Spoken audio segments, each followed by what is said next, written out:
არ დავლეკე და კრემლიდან არ მივიღე რაზრიშენია მართლა გეუბნები მე დავარღვევთ დღეს პაატა აბულაძია კახა კალაძის სიძე, რომელიც რუსეთში მმართველი პარტიის სახელით ჩავიდა. ის თავად წარადგენს რუსულ მედიაში თავს ქართული ოცნების დამფუძნებლად და პოლიტიკურ წრეებშიც ასე ეცნობა.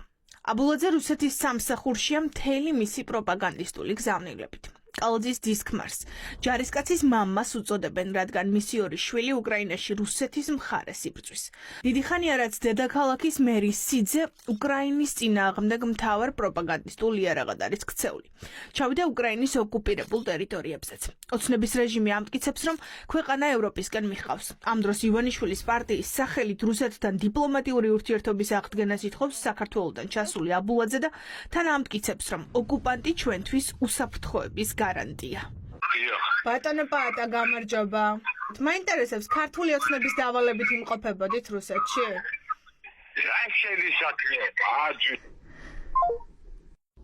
პაატა აბულაძე ქართული ოცნების მაღალჩინოსნების გარემოცვის წევრია. ის რუსეთში პროპაგანდისტულ გზავნილებს ყოფილი გენერალური პროკურორის ოთარ ფარცხალაძის გარემოცვის წევრთან მამუკა ფიფიასთან ერთად აშღერებდა. რუსეთში პაატა აბულაძის ვიზიტისა და ოცნების სახელით საუბრის შემდეგ საკმაოდ დრო გავიდა იმისთვის, რომ ოლიგარქის პარტიას ეპასუხა. თუმცა არავის უარყვია აბულაძის გზავნილები.